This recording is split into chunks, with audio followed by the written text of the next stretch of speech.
is Totally 80s, the podcast dedicated to the music of the greatest decade ever. So, turn up your Walkman, loosen that scrunchie, and get ready to talk 80s with your host, Lyndsey Parker. Hi, I'm Lyndsey Parker from Yahoo Entertainment, and welcome to Totally 80s. We love hearing from you, so why not take a second to follow us at Totally 80s on Facebook and Instagram, or email us your comments and show ideas to podcast@totally80s.com. Okay, I am completely stoked today on Totally 80s. We are stripping things back, so to speak. We are going back to the heyday of Hollywood's Sunset Strip in the 1980s and chatting with two rock stars from two of the biggest bands to come from that magical scene and responsible for two of my favorite albums to come from that scene. And we are going to talk about what it was really like to walk that boulevard of broken dreams, broken or otherwise. For some people, they weren't quite so broken. So first we have a veteran metal guitarist, and an LA native like myself, who not only put the Guns in L.A.Guns, but put the Guns in Guns N' Roses. He's also played with Nikki Sixx, Gilby Clarke, and with Rikki Rockett. It's Tracii Guns. Hello, Tracii. And then speak of the devil. It is Rikki Rocket, the guy who journeyed to this, not an LA native, the guy who journeyed to the Strip from Mechanicsburg, Pennsylvania. And just like the song, Cry Tough, he made his dreams happen as the drummer of Poison, the man himself, Rikki Rocket. How are you guys doing today? I'm, as you can tell, very pumped to talk with you guys today. We're great. Yeah. My three favorite albums to come from this scene are the first Poison record, the first L.A.Guns record, self-titled, and the first Faster Pussycat record. All classics of the genre. Tammy is with us in spirit. But before we kind of go back to the era and how you guys got your start on the Strip and how those albums came about and stuff, like, you guys go way back. I mean, I've mentioned you played together in Devil City Angels, but, you know, that was about 5 years ago. So, I mean, how far back do you guys go? You must have been hanging out on the Strip and in Hollywood together back in the 80s, right? Well, I think Rikki and I did our first gig all together at Madame Wong's West. It was Poison upstairs, L.A.Guns, and Hollywood Rose downstairs. Do you remember that, Rick? I do. Yeah. Kim Fowley put that together. That was a long time ago. Whoa. Yeah. I was a Hollywood Rose fan because that was the first band Brett and I ever saw here in Los Angeles. So, and for people listening who don't know, that was basically what became Guns N' Roses, correct? Hollywood Rose. Well, Hollywood Rose and L.A.Guns had sex, and then Guns N' Roses. Yeah, something like that. That was really weird. But see, that's the impression I get from all of these bands. Is like, you know, it was a little bit, for lack of a better word, it was kind of incestuous, right? You all knew each other. You were swapping band members, swapping other things. I don't know. We did. Did you not? We did. No. I've heard that Slash, I've actually interviewed, I've heard that Slash auditioned for Poison, though. He did. But you know, that was really the only member change we ever did during that time. I mean, later, of course, years later. But right. I've actually interviewed Bret Michaels. Correct me, Rikki, if I'm getting the story right or not. But several people auditioned, obviously, for the job that CeCe DeVille got, and not everyone was unanimous that it would be CeCe. Like, I mean, CeCe got it, but one dissenting member wanted Slash. But there was a moment where there could have been this alternate universe where Slash was at Poison. Yeah, that's for sure. You know, the most dissenting member was the member that was leaving, which was Matt Smith. Okay. He thought he never really met CeCe. So at the time, there was a guy that was in Joe Perry's band for a while. And so we liked him too. We auditioned 56 people, but our criteria, we didn't want like a GIT kind of really techno kind of guy. We wanted somebody that definitely had the feel and the swagger and you know what I mean? Who had really understood what we were trying to do. And Slash that's why I didn't get the gig. Did you audition, Tracii? He's a GIT guy. No, I didn't. No, because I was too busy getting CeCe in the band and, you know, listening to Slash say, I don't know. So I was like kind of this liaison, never even dawned on me. I was an L.A.Guns. I have so many questions for Tracii because he is an LA native. He was living the dream of like going to Fairfax High on Melrose Avenue with the Red Hot Chili Peppers and Slash. But for you, Rikki, it was, you know, obviously you were one of the many people who came to Hollywood with this dream of making it in LA. And for you, the dream came true for a lot of bands. If you've seen The Decline of Western Civilization Part 2, one of my favorite movies of all time, didn't happen for everybody. But tell me about your experience to come here. Like, what was the reason and what was it like when you first got here? What was your impression when you went to the Strip for the first time and experienced this magical place? There was so much going on.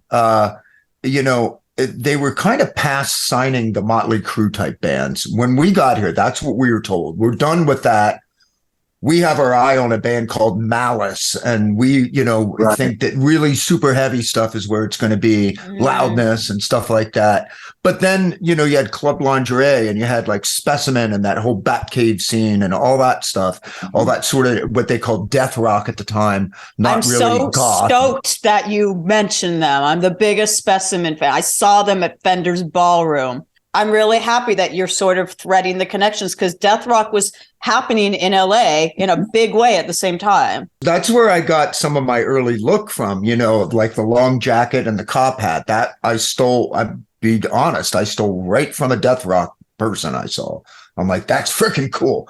Dark eye makeup on, this cop hat pulled down and this long jacket. And I'm like, that's cool. You know, at first it was really like, we were just told straight out, you guys are not getting a deal. You are a day late and a dollar short, you know, nobody would sign us. We were selling out the country club 2 nights in a row.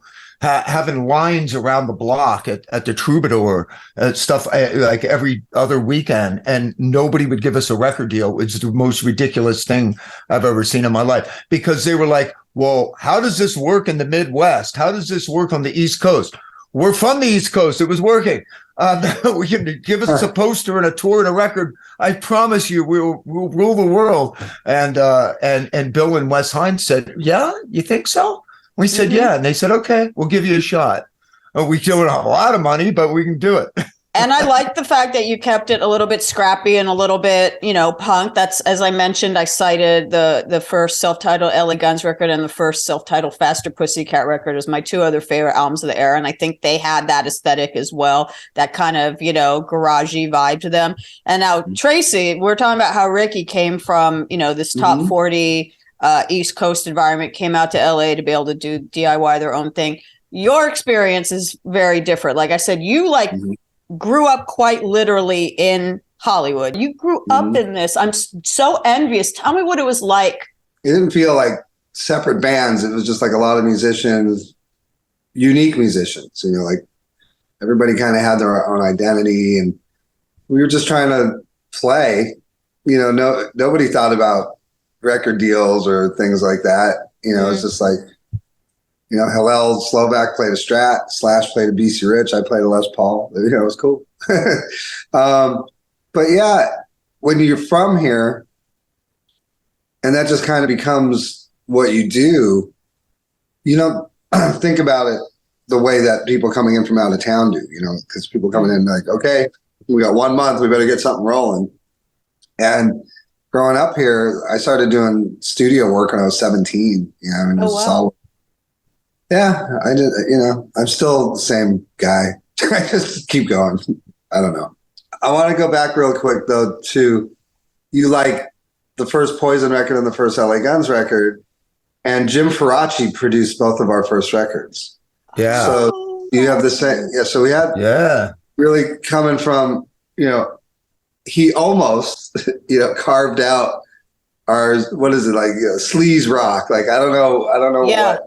You mentioned Motley Crue, Rikki, and I want to talk about like kind of the bands that you felt laid the groundwork for you guys early in the Strip. Quiet Riot's been mentioned, Van Halen, Motley Crue. Were those the bands that sort of like kind of set the template for bands like Poison to come and make their own mark? Or are there other bands that I'm not mentioning? Well, there might be a couple of others, but I mean, absolutely Van Halen and Quiet Riot sort of broke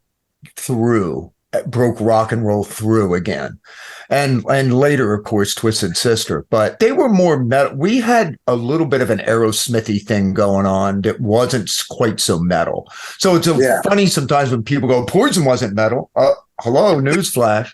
But I think I want to also circle back to what you were talking about with like Alien Sex Fiend and Specimen and stuff like that. A lot of those bands, their influences were Bowie and a lot of the glitter era stuff and Mata Hoople, and ours were that. But then where they were different, they didn't have like the big rock arena, like Van Halen riff kind of stuff in their library, where we sort of did. And that was what was different about it. But it was amazing how you'd sit down and get along with these people that we're all supposed to hate or whatever, right? That was completely from different scenes. But Tracy's right. There's this big happy family. It seemed like later all this stuff started to break apart in the press when everybody started to be, you weren't cool and you weren't cool and I was cooler than you. And it just has gotten so silly anymore. Well, that's interesting because, we're talking about rivalries or whatever. I want to talk about what has sometimes been called in rock mythology as the flyer wars. As I mentioned, the internet did not exist in 1980, whatever. And nowadays, if a local band wants to get the word out that they are playing a show and here's where you could buy tickets in advance, like, you could do that on social media or whatever. You could tweet it, you could Instagram it, you could whatever. That was not an option back then. You guys had to pound the pavement. And for people who are watching this on video, Tracii, I think you'll appreciate this. Look what I found. L.A.Guns flyers from the Probe on Highland. And this one is from the Country Club, L.A.Guns. I think this might have, I think this one might actually be from the Paul Black era of L.A. Guns. Yeah, that's Paul Black, yeah. And I think this one is from like the later lineup of L.A.Guns. Yeah, look at that foxy guy. I mean, this is a pretty good deal. L.A.Guns at the Probe, which was a club on Highland and Melrose, for $7. Yeah, starts at 11 p.m. So definitely a late night. 21 and over with ID. Luckily, I had a fake ID at the time, so I was there. Don't tell my mom. Mama, let me go to the show. I feel like musicians would actually have more local success if they continued to flyer these days. Let's make it happen again. Tell me about that. Tell me why you think that. Oh, look, there's no better advertising than a billboard. It's like, eat at Joe's. I mean, when you're walking down the street or driving down the street and you see an outrageous picture of a rock and roll band, that's going to get you way more value than any, thinking you're reaching people on social media. There was an art to this. There's a reason why, I don't even know how many years later, I still have these L.A.Guns flyers in a shoebox at my house. There's a reason why I didn't throw them out. There was a real, and I have other ones here I could show you. There was a real art to this, and it could make or break whether you sell out a show or not, whether you break. Big time. Tell me about the art of flyer making and art, more importantly, dissemination. Like, you had, like I said, you had to kind of work the streets really to make this happen. I think Poison did a much better job than L.A.Guns, but we would, I don't remember, I think Mick did the artwork and then we got it printed out. And then Nicky, our drummer, he had this 66 Buick LeSabre and we would just like drive straight up to a place, get out really quick, like here. And so we would run up to the Rainbow and Nicky would drive the car up there. So we were pretty lazy about it. We just like drive from spot to spot, here. The DIY experts at Poison, I don't think were lazy about it. And I've told anyone we're talking about DIY, working hard, anyone who'll listen, is whether or not this music was your cup of tea. And it wasn't everyone's cup of tea. It was obviously very, very much my cup of tea.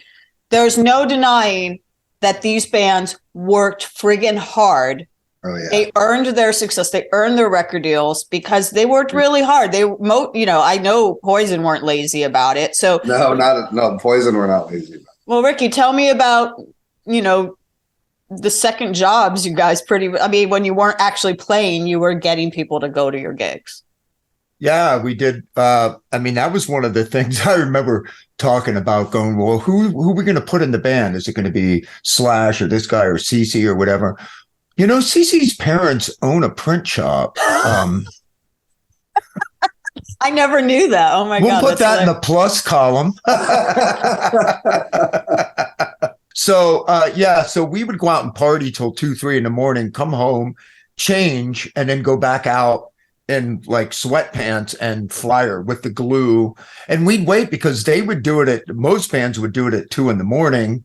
When they were done, they'd just stay in what they had on a lot of times. We'd wait till 4 in the morning and go over. I mean, the glue was still wet on Hans Noddy's flyers, let's say, or who. There was a couple bands who were pretty good at it, I got to tell you. Yeah. And there was definitely some wars going on there. But we did all kinds of like little dirty tricks, you know, for like if we had to open for somebody, we'd say right after this, we're having a kegger party, come down and drink before it's all gone. Everybody would leave, you know. Oh my God. That is great. The only thing is we had to pay for beer, but you know. You did play dirty. Well, you're talking about like how you would snipe the flyers, like put them up in the middle of the night. But be honest with me, guys. Did you like flirt with girls and be like, hey, come to my show and we'll hang out afterwards? Here's a flyer. Because I got that line a lot. Like, hey, you're cute. Want to come to my show? Here's a flyer. Buy a ticket. We'll hang out. I usually saw through it. Didn't always, to be honest. But, you know, there was a lot of flirting going on. We never left any stone unturned. I didn't care what the girl looked like. You know, my door was always open very wide. You know, I mean, I'm a drummer. What do you want? So did the whole reason behind all this, you know, a very aggressive, you know, grassroots street team marketing that bands like you guys did was because of the pay to play thing? Like basically, if you didn't get people to your show, you could actually lose money and not be able to pay for your bachelor apartment on Yucca Avenue where, you know, it was like 5 people to a room or whatever. Well, what it was is basically they'd give you like 40 tickets. And if you sold all of them, you could play basically because they wanted to guarantee at least 40 people would come in the door. We did that one time and we brought in like 150 people. And then we cut a deal with Eddie from the Troubadour, who's still around, by the way. And he said, you don't have to do that anymore. I'll pay you rent. Just play here once a month. And so that's what we did. But we'd go to like different, all, you know, like the outskirts of LA and go play top 40 bars to make money. Really? So that way we stayed off the circuit and nobody knew, you know, that what we were doing. Yeah, we played, you know, Covina and stuff like that, and West Covina rather, and all these places. Club.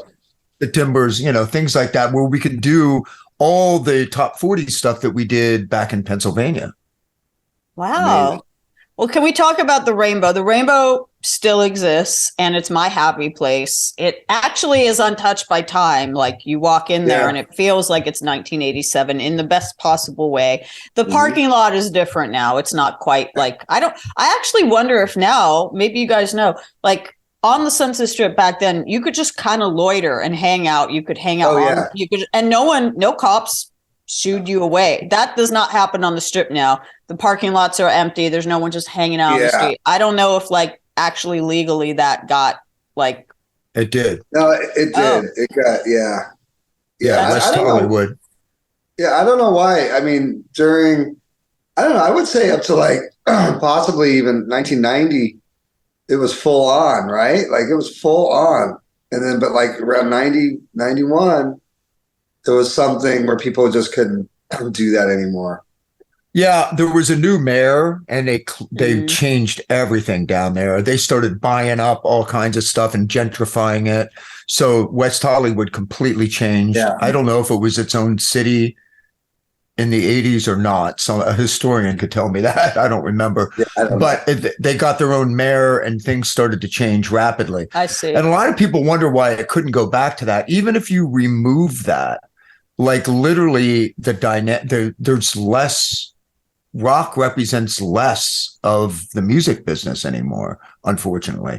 And especially in this town. Now there's a lot of Latinas and a lot of, you know, there's a whole nother genre of music out there that, you know, our youth listen to. So I don't know if we could get back to there, although there's a lot of promising stuff. Stolen Prayer and some of these new bands coming out that are, holding the torch. It's really exciting stuff.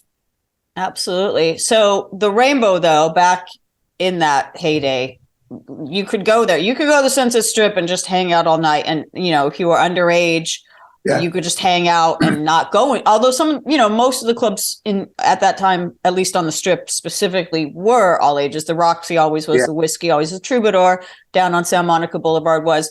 From what I recall, the 80s, it was the 80s. From what I recall, the Rainbow, like you had to be 21 to get in as a dude, but if you were a girl, you could get in. Right. Yeah.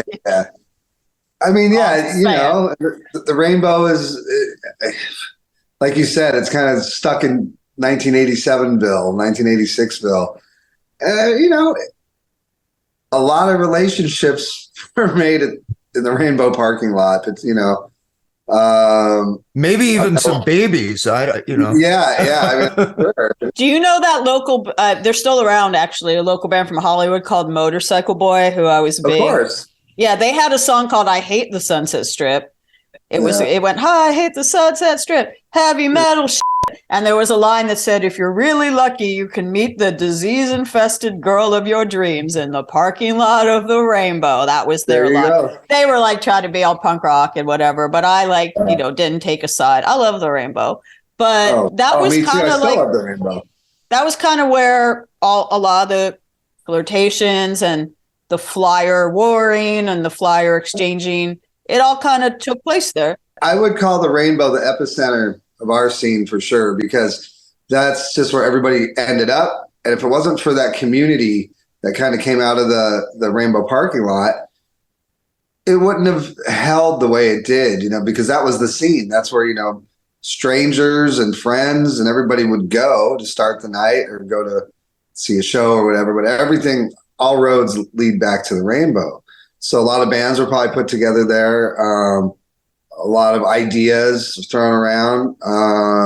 Good vibes, it really was. So Tommy Lee's sister, Athena, took us out for the first time in Hollywood. She said, "We're going to go to the Rainbow." I said, "We don't have any money to get in." She goes, "It doesn't matter. The parking lot's happening." And I'm like, "What? What do you mean the parking lot's happening?" And it was literally heavy metal parking lot, but in this small little, right. You know what I mean? And I was like, wow. And she goes, and anytime you need to get away from somebody, just say, "Hey, got to do a hair check." Very funny. You couldn't get away from that. Yeah. I'm going to use that now. I'm going to be like, "Oh, got to do a hair check. Sorry." Was Lemmy hanging out then? Because he, now there's actually literally a statue of Lemmy from Motorhead in front, because he kind of held court there by the Ms. Pac-Man machine for decades. It was like he was like the Norm of Cheers of the Rainbow. That was his local pub. That's in his eyes, it's as though I'm going to, go play the video game and have some drinks. And Lemmy, I don't know when he really started hanging out there every night, but he was a fixture there. Every time I saw him, I'd buy him a drink. Every time. Pay homage to the man. And he appreciated it. Yeah, he did. He really did. He was a good dude. Yeah. Do you guys have any memories? We're talking about the Rainbow, but the other, absolute institution that still is on the Strip to this day is the Whiskey, which obviously was historic, dating back to the 1960s when the Doors and Arthur Lee and Love would play there, and it's still there. And I mentioned the Zeros, who are on that L.A.Guns flyer. It was painted purple for a while for the band. It was. The Zeros. Yeah. The Whiskey, we still play there every New Year's. Really? We're the Whiskeys. 9 years in a row. Nice. Yeah, except for the pandemic years. Remember those years, the pandemic years? I forget. But for us, I don't. We just don't play anywhere else in LA.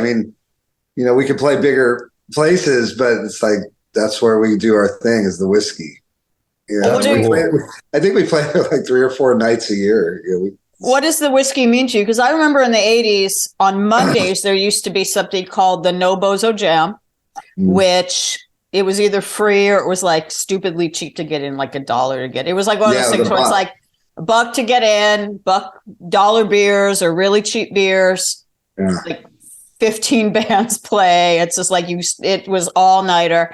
And, I saw like Electric Love Hogs or Pygmy Love Service. I can't remember one of the two, but it was, the whiskey was another epicenter, as you put it. What does the whiskey really mean to you guys? I mean, for me, I always preferred seeing shows there. I mean, for a long time it was the Troubadour, but the whiskey was remodeled and reopened during our time starting out. So when they did, it's like, Motley Crue would do 4 shows a weekend there. You know what I mean? They do a matinee night.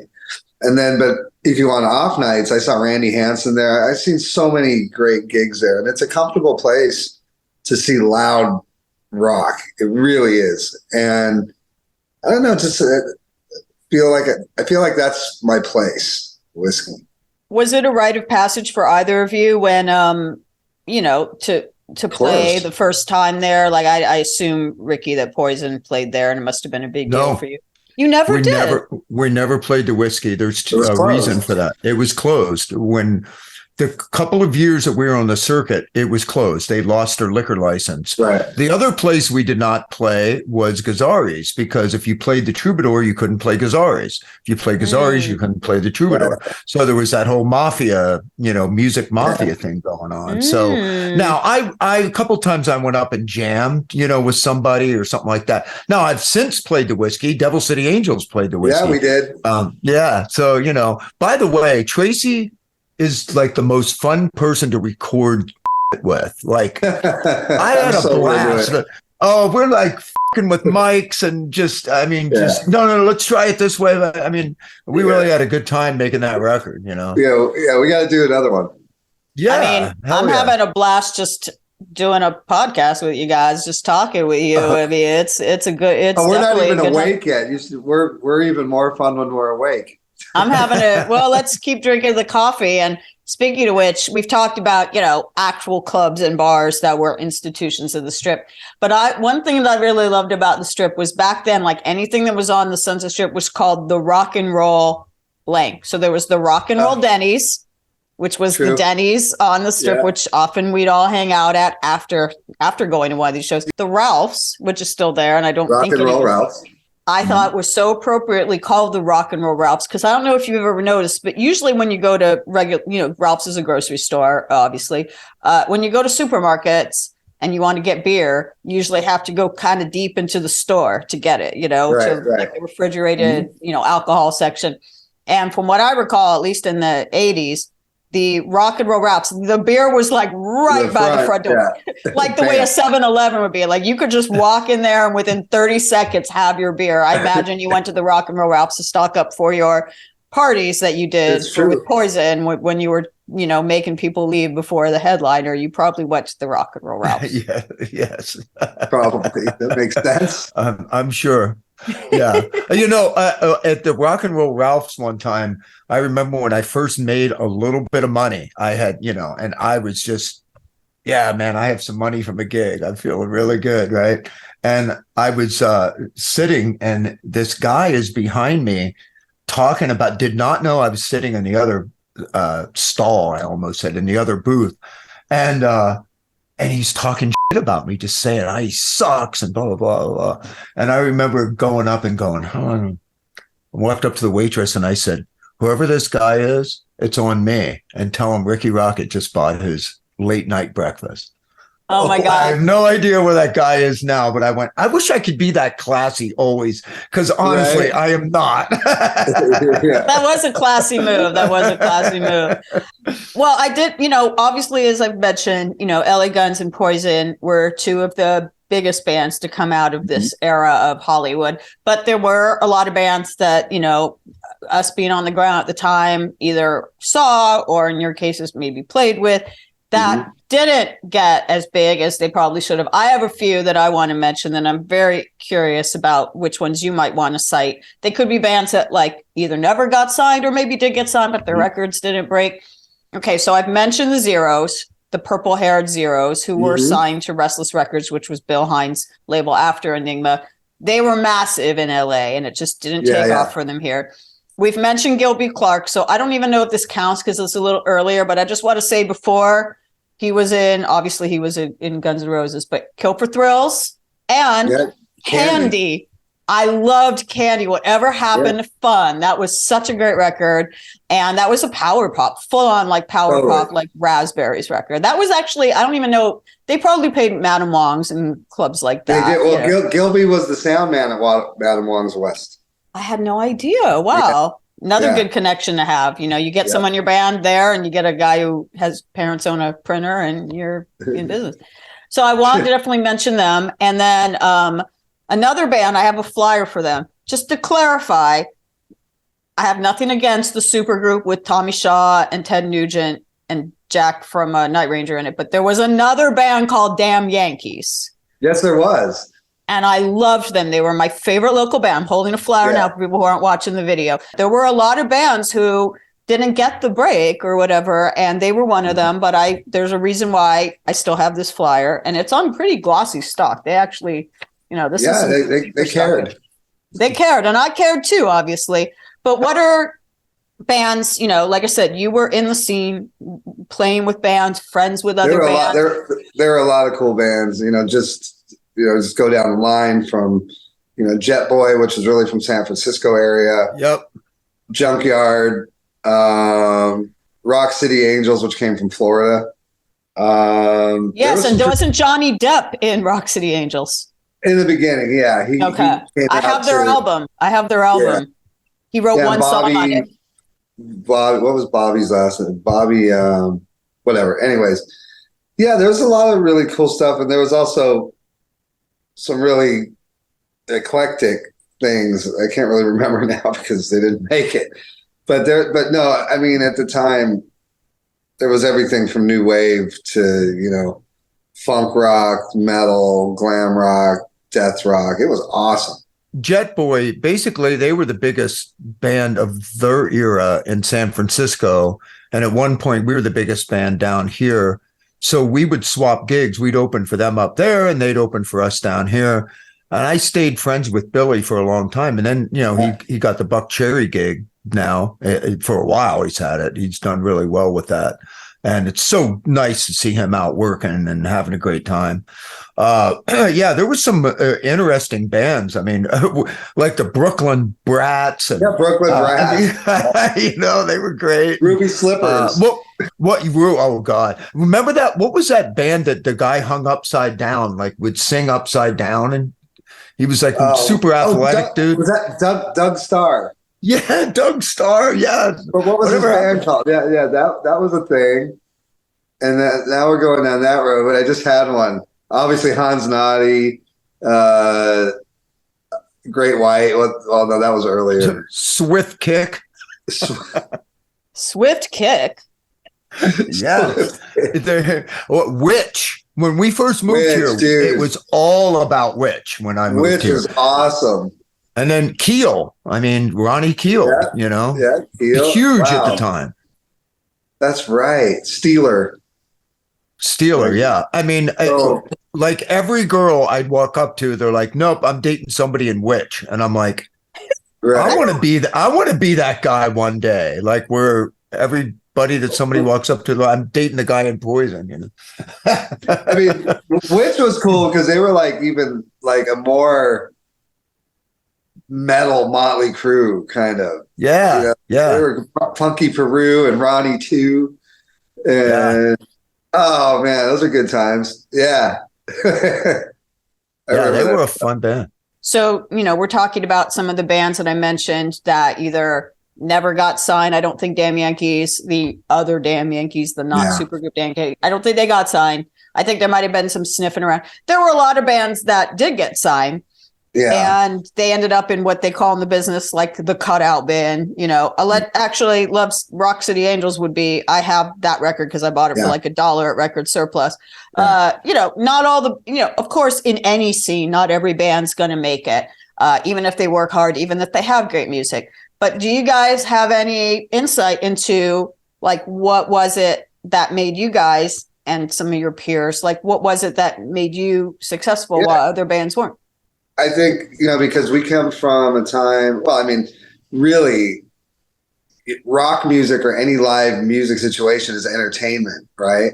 So you can be great at the music part, but not very entertaining, or your shtick just isn't cutting it, kind of thing. But I mean, if you look at L.A.Guns and Poison in particular, we're very identifiable, very unique in our own way, and very good at that. Poison's the best Poison. L.A.Guns is the best L.A.Guns, It's the only way you can really look at it, because we weren't competitive with each other. And obviously, I mean, Rikki and I are still friends like a million years later. We were still able to kind of keep in our own lane, everybody, without it all mushing together, which it eventually did, and so, when everything mushes together and everybody starts being the same, then that scene's over. It's pretty simple. How much do you think image was important to it? Because unfortunately with some bands, the image did, especially when MTV, Dial MTV, Headbangers Ball, all that started, kind of overshadowed things. And in some cases, like I look at a band like Chips Enough or Enough's Enough, who were basically a power pop band, or Nelson, who were descended from Ricky Nelson and had a lot of folky harmonies, Everly Brothers influences, kind of Laurel Canyon influences. But because of the image, they weren't taken seriously. And I think that probably happened for a lot of bands in the 80s. How much was image a double-edged sword for these bands, including yourselves? It worked out for us in Poison, but I mean, I don't know. Image is very important, because that's the personality of what people see, so it's especially for bands like us at that time. Yeah. I mean, you had to be something, you had to be first in a way, because everything we did is regurgitated. Right. So we were all the first, like a new era of this kind of imagery and music, next level glam rock or whatever. I love being called hair metal. That's my favorite.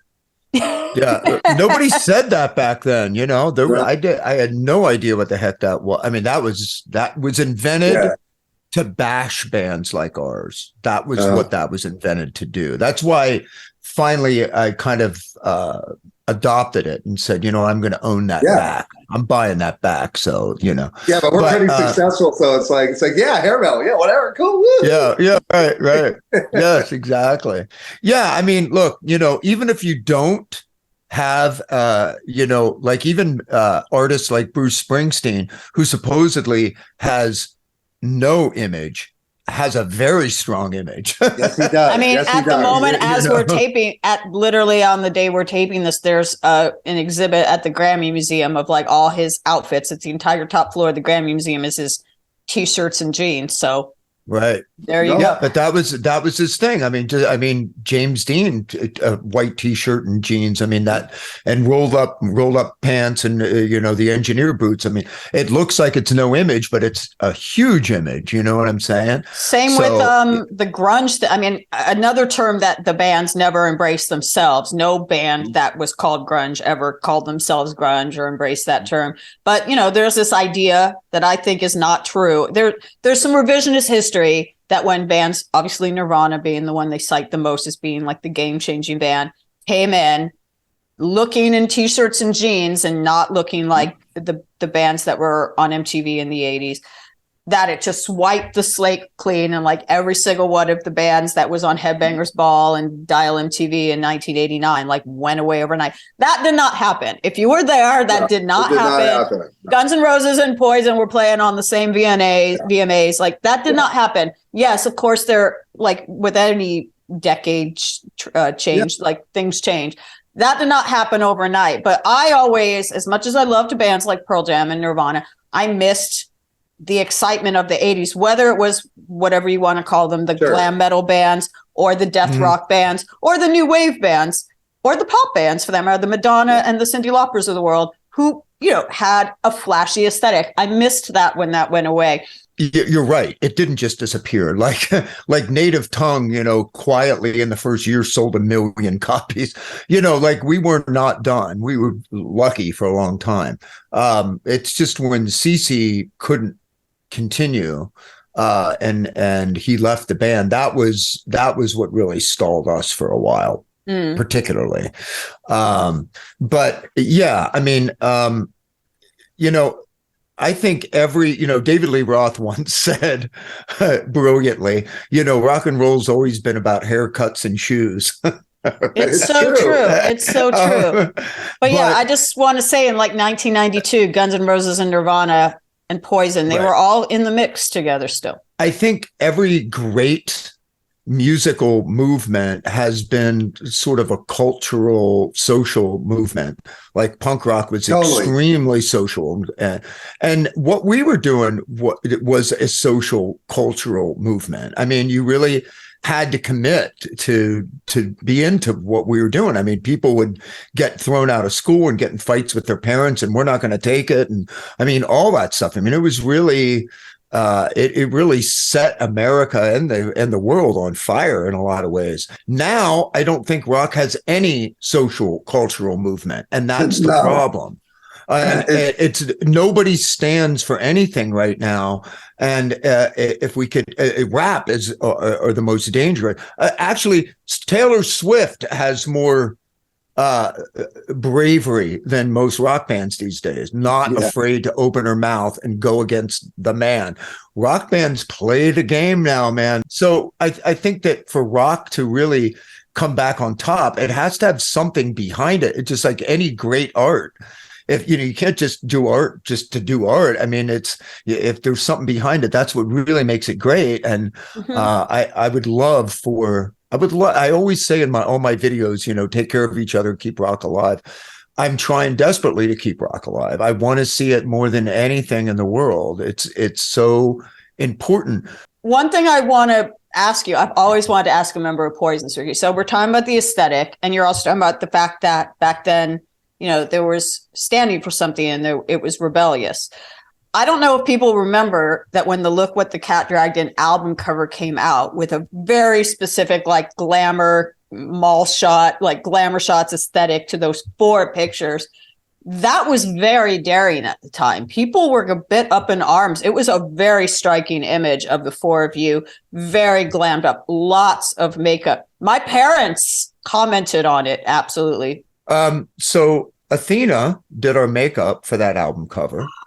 Tommy's sister. Okay. I never knew that. You can blame Athena for that album cover. I don't blame her. I thank her. So Cece had a breakout, like literally that day. Like he had a reaction. He had this horrible breakout. We kept slapping makeup on him. Like, I'm not kidding. We wore makeup, no question. But we were like putting like tons, and it wasn't working. It was peeling. So they kind of restarted it. I remember this day. And so when we were done with the shoot, Enigma couldn't pay to have us do another photo shoot. So they hired an airbrush artist. Now, at the time, there was no Photoshop. They literally airbrushed it. So if you airbrush one guy, you got to airbrush all the guys, or it won't work together. By the time they were done, we looked like porcelain dolls. You know what I mean? And we're like, whoa, wait a minute. No, I loved it because it was very bold at the time. I was like, this is kind of punk rock. Like these. And the question I want to ask, I think probably the answer is no. Maybe I overthink things.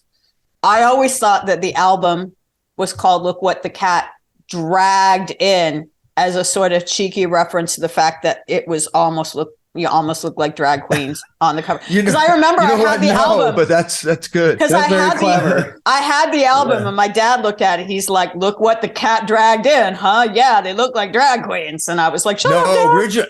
Originally, it was drug in, and then people thought that Enigma thought that the drug reference wouldn't be good. So, I've heard both. So, for what it's worth, I have been campaigning for this for so long. A few years ago, I interviewed Rob Halford, and he told me that he was a big RuPaul's Drag Race fan, and that he wanted to be a guest judge on RuPaul's Drag Race.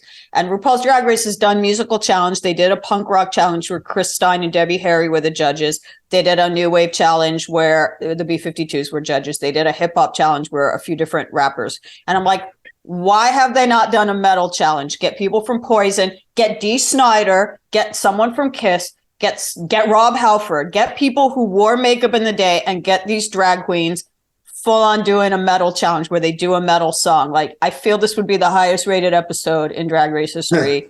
And I feel someone from Look What the Cat Dragged In needs to be a part of it. I'm just putting that out there. If anyone from RuPaul's Drag Race is listening, I've been campaigning for Rob Halford to be a part of this. Someone on Drag Race last season wore very obviously Ace Frehley inspired drag makeup and said like Kiss was their favorite band, and RuPaul said that he loves Kiss. So let's make this happen. Let's bring back, let's have a rock and roll Drag Race. I'm just putting it out there.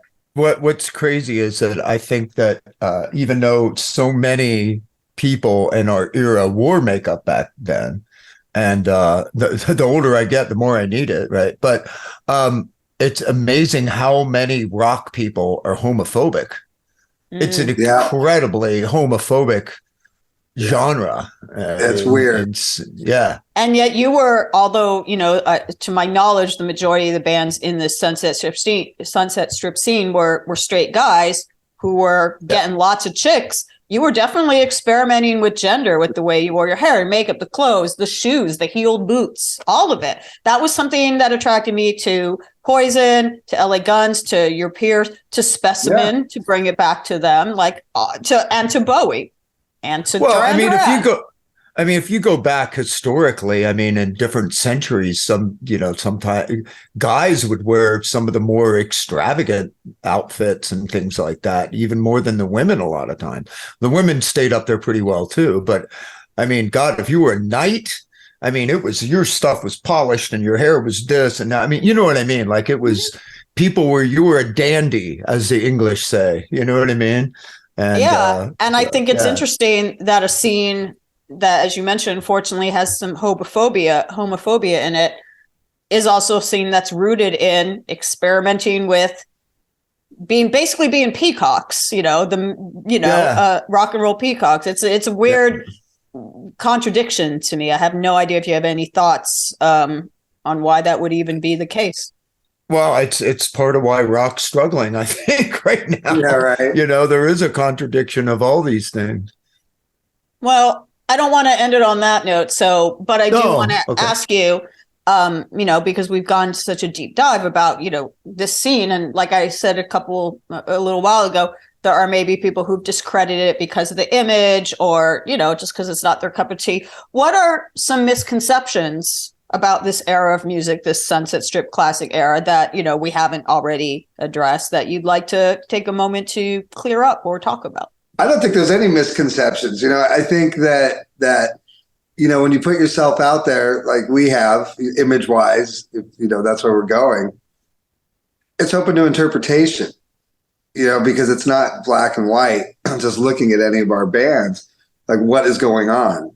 We think it's black and white, but to like we were talking about, people that are, slightly racist or misogynist like that. Yeah. They look at us and it's just, they feel threatened, they always have, but they end up buying your record anyway. So it doesn't matter.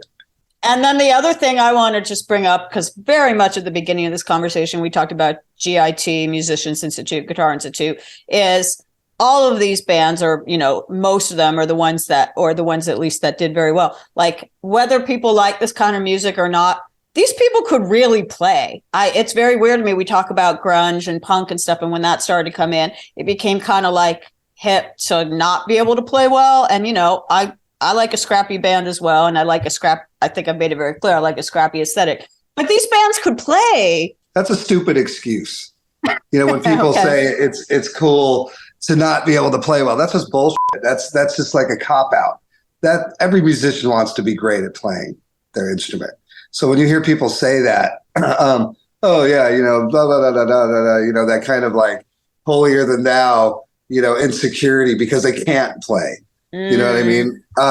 But yes, every guitarist should have their own personality, right? Like that, the guitar is a very emotional place to express yourself. So, if you want to bash people that are really good at it and get a lot of praise, that's insecurity, man. Everybody wants to play their instrument well. It makes no sense to me because in the Sunset Strip or in the metal scene in general, the metal genre in general, for the most part, it's very valued to be virtuosic at your instrument. Yeah. A lot of times people think that if they put a bunch of all-stars together, like really good players, that they're going to get really good music. And that's not necessarily how that goes, because what it is, if you put yourself before the song, then you're setting yourself up for songs that aren't that great. You know what I mean? Lots of times. Honestly, when you put the music, the song first, and then let everything else fall into place, I think you get, and you don't always have to be a virtuoso to do That's that. right. And I think that's where that comes from. But I think Tracie's absolutely right. What I like, to be able to play is as good as Portnoy. I love Mike Portnoy. We're friends, but I can't do what Mike does. I don't. But I think he might overplay in a Poison song and mess it up. That's somehow. right. That's right. I don't know. Everybody does their thing. But you have to be proficient. You can't suck and do this for very long. I mean, you can't. You have to be proficient enough to. I mean, we always have this image of Johnny Thunders falling over or whatever. The guy could play. He could. Yeah, he could. Was he great? But he took these mistakes and honed them so well that it became something else. And there's something cool about that too. Obviously, you guys have been doing this for a long time and still killing it. So, we've talked a lot about the state of rock today. What are you guys up to now and sort of to keep this flag flying for rock and roll? I know obviously Poison did this stadium tour, which was with Motley Crue and Joan Jett and Def Leppard, and it was massive, which shows there's still an appetite, obviously, for this kind of music. Well, L.A.Guns has a new record coming out. Yeah, we put out a record like almost every year now, go tour, and people love it. We love it. So I don't see the issues, whatever. Yeah, no, it's so cool that you're back doing L.A.Guns. I mean, it's and the band looks great, sounds great. I mean, it's a cool lineup. I hope you keep the lineup. It is. It's the best lineup. Yeah, it's for really, sure. really good. Yeah, we played with Poison last summer. That was great. That was cool. We hadn't done that in a long time, Rick. I know. It was so that was cool. Awesome. Yeah. Johnny's great, by the way. Love that dude. Oh, he's cool. No, I love him. Yeah, we wound up having dinner that night. And he's really cool dude. Yeah. And what are you up to, Rikki, with Poison or elsewhere? Well, Poison's not going to work this year, but I'm doing a drum clinic. I'm doing rock and roll fantasy camp. I have my YouTube channel, The Poison Drummer. I've been doing that. And, this summer I'm going to spend an awful lot of time with my kids and doing, content creation. I do have a TV show in the works. It's a paranormal show. So we'll see what happens with that, because that's something I'm super into. But I don't like to jinx things. I have a book coming out. That'll probably be in about a year. It takes forever for this stuff to come out, but we're about a quarter of the way through that. I can't wait to read all the stories in that. In the meantime, I've been really enjoyed all the stories I've heard from you guys today. It's been a lot of fun going down memory lane to the Sunset Strip. So a special thanks to Rikki Rocket and Tracii Guns, and thanks to everyone out there listening. Remember to give Totally 80s some love with a rate and review on your favorite podcast platform, and we'll catch you next time. This was Totally 80s, the podcast dedicated to the music of the greatest decade ever. Don't forget to follow us on Facebook and Instagram at Totally 80s, and please leave us a review on your favorite podcast platform. Until our next episode, catch you on the flip side.